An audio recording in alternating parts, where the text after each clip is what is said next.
Hacking is going to be crucial to your playthrough of Cyberpunk 2077. Whether you're playing a gun-toting solo or a stealthy netrunner, every character has to utilize hacking at some point in their campaign. But one of the biggest questions I've received is, how do you hack? In this video today, I'll be covering how to hack, what perks will help you in your hacking endeavors when it comes to access points, and going over your operating system, or Cyberdeck, and how that influences your RAM, quick hacks, buffer size, and what have you.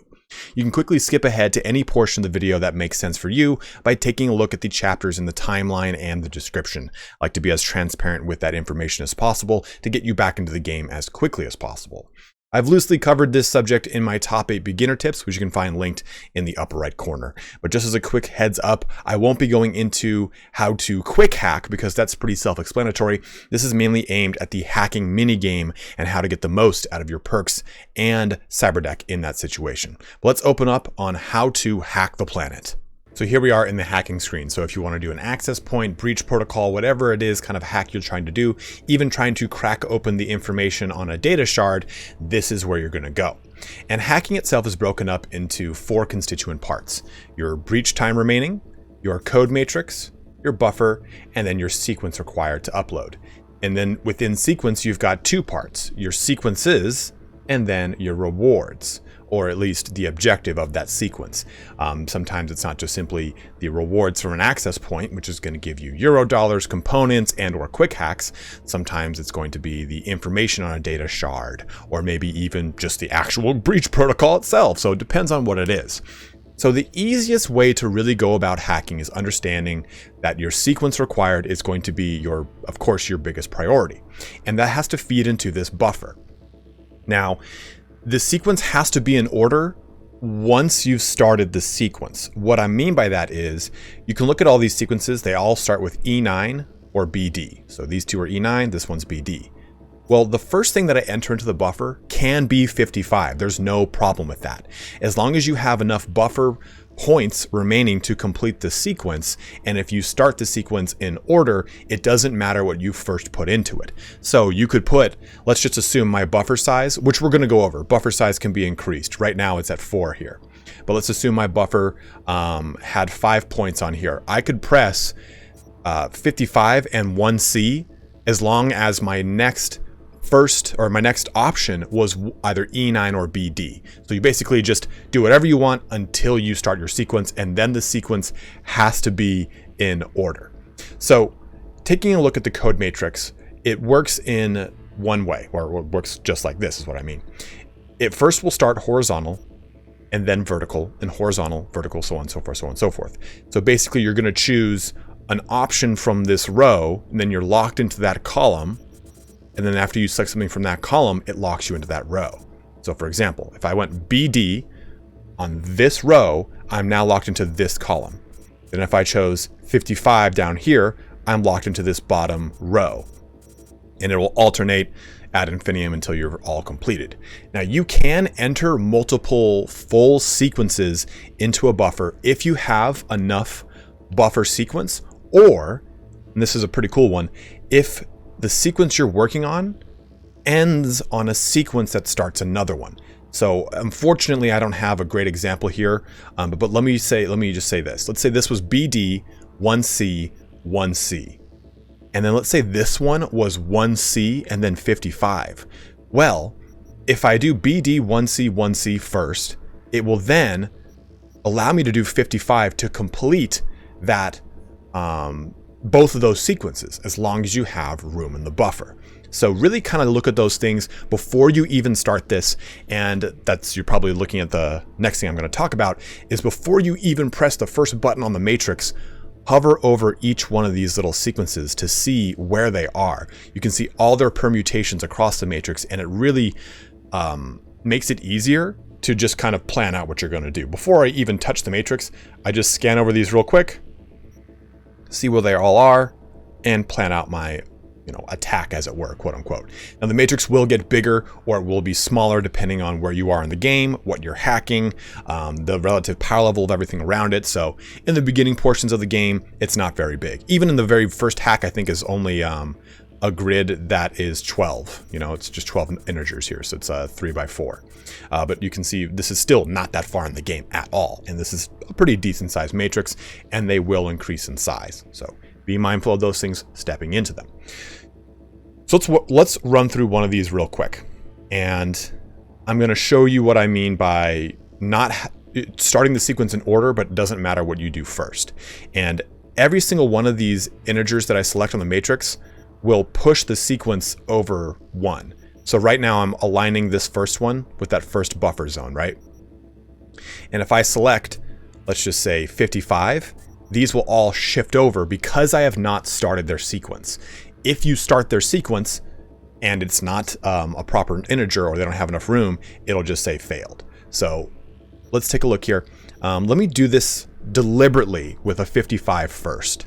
So if I do 55 here and go, I'm locked into this column. I then need to do 1C and 1C. So if I go 55, BD, 1C, 1C, this should all work. Let's go ahead and try that right now. So 55 first, then BD, then 1C. See how it just marked those other two off as failed because I did not go in order with them. And I didn't have enough buffer size to complete them. It'll go to 1C. I only have 17 seconds to talk about this, but you can see here that basically you just want to line all this up, knock it out as best you can. We're going to press 1C here, and that will complete that access point. So just keep in mind, look at your buffer size, look at all of those sequence points before you start to jump into the matrix itself. Don't take the blue pill, take the red pill. And then after that, what you really want to do is make sure that you have everything lined up. Like, okay, is your sequence going to end and start another sequence? Then be mindful of that, and don't worry about starting the sequence with the first option. It can be the second or third, as long as you're going to do the sequence you need in order. So now that we've covered how to hack, let's jump into a little bit about your Cyberdeck that you probably didn't know, and then we'll talk more about our perks. Now that we've covered how to hack, let's go into your operating system, because this is going to influence how you're hacking access points, how you're doing your quick hacks on enemies, even on individual items in the game.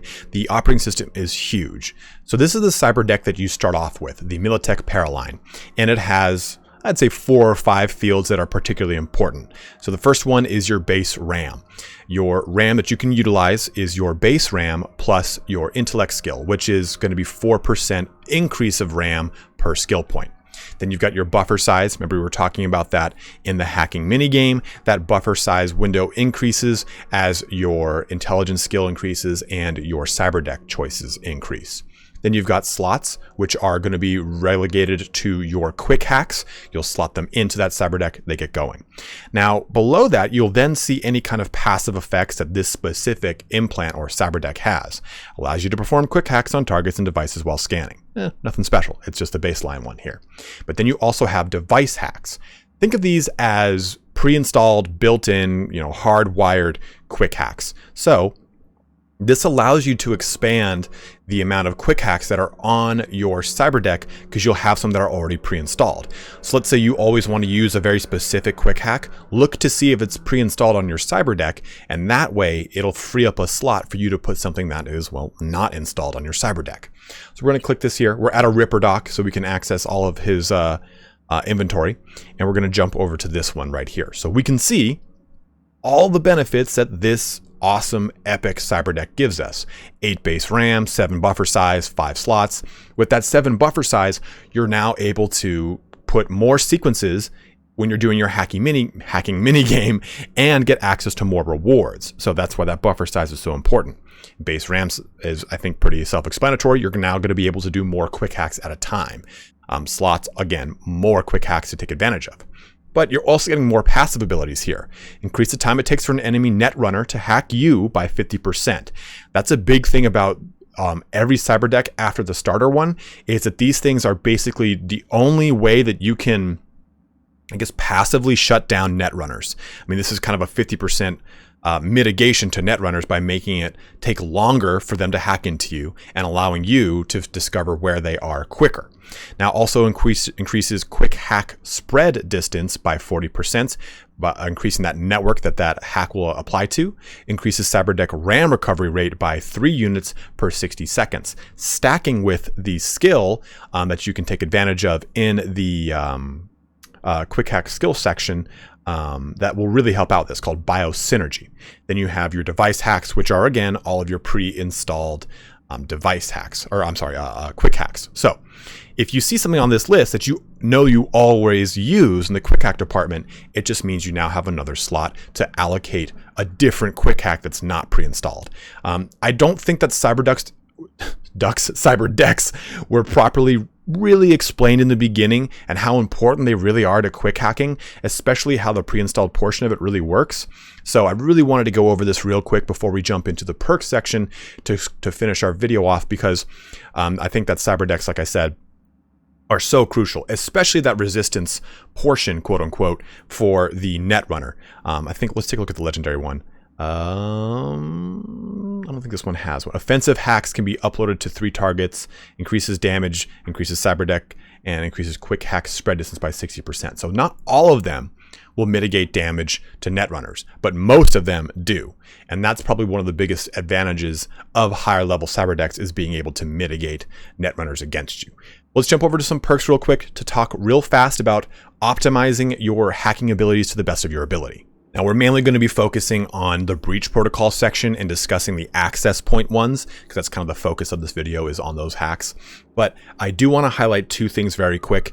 One, I Spy reveals an enemy netrunner when they're attempting to hack you, so it makes finding them and pinpointing them way easier. It's really one of the only other ways you can mitigate against netrunners from skill perks alone.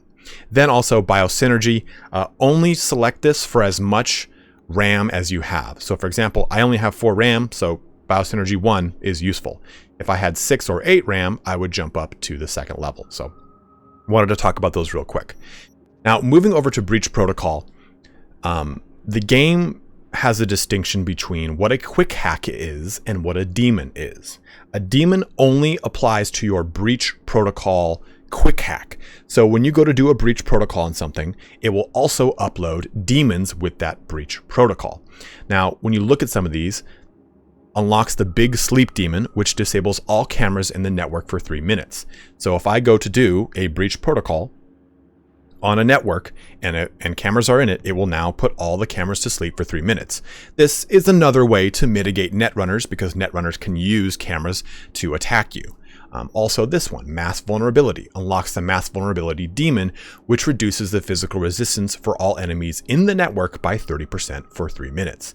So this hopefully makes breach protocol make a little bit more sense to you, because now using this skill menu, you can make it so breach protocol does a whole ton more things, because that's how the daemons work. They access the second you actually do a breach protocol. But some of the more important ones when it comes to access points and really trying to get the most out of them as possible is stuff like this: extend network interface, automatically highlights nearby access points, which is really awesome. And your breach protocol is going to go up so quick if you just simply do breach protocol. Datamine Virtuoso upgrades the Datamine Daemon, increasing the chance to acquire a quick hack from access points by 50%, increasing this on the top level to a total of 100%.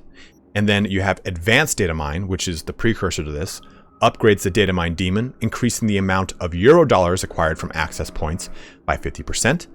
And then I believe this one right here, Datamine Mastermind, upgrades the Datamine Daemon, increasing the amount of components acquired from access points by 50%. So you can really make it so that anytime you're going to do an access point, it really, really, really pays back huge to you. And then you can jump into stuff like Head Start, automatically uploads the first daemon in the list at the start of Breach Protocol. So it allows you to really expand Breach Protocol to do a ton more than just simply making it so that it reduces the RAM cost of everything around you. Breach Protocol is something that I think is very underwhelming when you first get into the game and you kind of wonder what's the point of this, but hopefully you now have a better idea of how important and strong it really can be, especially if you're just simply using it for access points alone. Just jumping through all of these really allows you to, this one, this one, this one, and this one can allow you to just to make so much money and get so many things from going through these access points that you're going to come through all over the map. But hopefully this gives you, as like I said, a better understanding of how hacking works, how breach protocols work, and also how your Cyberdeck works in Cyberpunk 2077. I feel like there are some things that are still missing here that if you have any comments about it, please go ahead and let me know in the comments section saying, hey, this perk really helped me out, or, this item or this modification for a cyberware or armor piece really helped me out with my hacking as well. So bringing out as much information as you can really helps to spread that throughout the community, and I'm all about it. But as always, guys, thank you so much for watching here today. Don't forget to like, subscribe, comment below, all that fun action. But have a good one and take care.